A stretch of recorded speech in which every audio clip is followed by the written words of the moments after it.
Human beings have always been fascinated by the future, driven by an innate desire to know what lies ahead.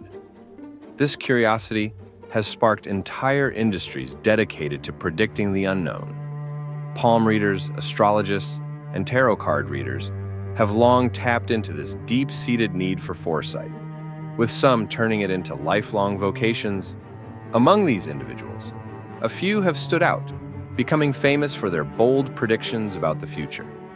One of the most well-known of these figures is Nostradamus. Born in 1503, he began his career as a physician, living through the horrors of the plague, which claimed the lives of his wife and children.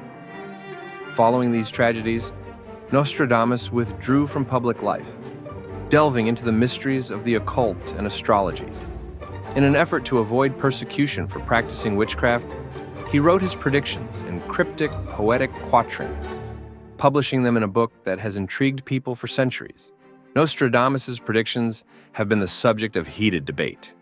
Supporters claim he accurately foresaw major historical events like the French Revolution, Napoleon's rise and fall, the American Revolution, and even the assassination of President John F. Kennedy. However, critics argue that his writings are so vague and open to interpretation that they can be retrofitted to align with almost any significant event. This debate over Nostradamus's legitimacy continues, but his name endures as one of history's most famous seers. In more recent history, American psychic Jeane Dixon gained fame for her bold predictions. She published several books and achieved widespread recognition through a biography written about her, A Gift of Prophecy, the phenomenal Jeane Dixon. One of Dixon's most famous predictions was the assassination of President Kennedy, which helped cement her reputation as a psychic. I remember that day of August 1952. It was pouring down rain just as it was when you came. And I felt this presence so close to me, very close to me. As I went to St. Matthew's, was kneeling in prayer in front of the Holy Mother. There it showed me as though it was a film, everything that would happen. And it even showed me that the president would be seated, he'd be Democrat, and assassinated in his first term. Now that was a revelation, that was a prophecy that would not change. But then, when I got the name of the assassin, that it would be a plot, that was a prediction. That was picking up the thoughts. It's like when you turn on radio or television and pick up a certain channel. So I picked up the channel and got the name of Oswald, and that's documented before it happened. And as I recall, I tried many ways to get to the president. And I thought, well, the best way, the easiest way was to go to Kay Haley.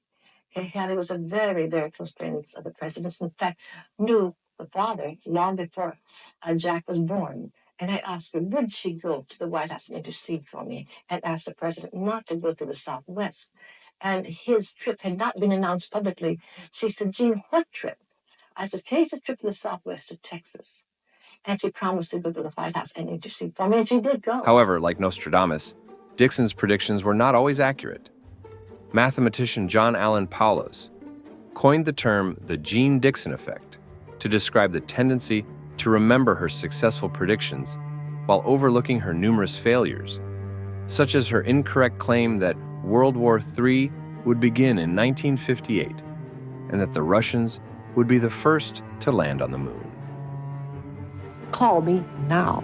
Another fascinating figure in the world of prophecy is Baba Vanga, a blind Bulgarian mystic. Though no written record of her predictions exists, her supporters claim that she accurately foretold events like World War II, Stalin's death, and even the tragic death of Princess Diana.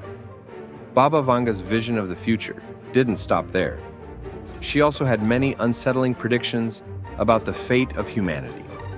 According to her, we can expect drastic climate changes, global famine, exploration of Venus, and even the end of the world in the year 5079. Baba Vanga also made specific predictions for the near future, some of which sound like science fiction. She foretold that world hunger would be eradicated by 2028, that a virus in 2088 would cause people to age rapidly, and that by 2130, humans would be living underwater with the help of extraterrestrials. These stories of famed seers and their predictions, whether vague, eerily accurate, or wildly outlandish, highlight the enduring human obsession with the future. While their prophecies might evoke wonder or skepticism, they all tap into our collective hope, fear, and curiosity about what lies ahead. Whether we're looking for answers from Nostradamus, Jeane Dixon, or Baba Vanga, one thing remains clear. As long as the future is unknown, there will always be those who seek to predict it and others who are eager to listen. That's all for now. Thanks for watching. Please like and/or subscribe. Check out another documentary from our vault, and we'll see you next time.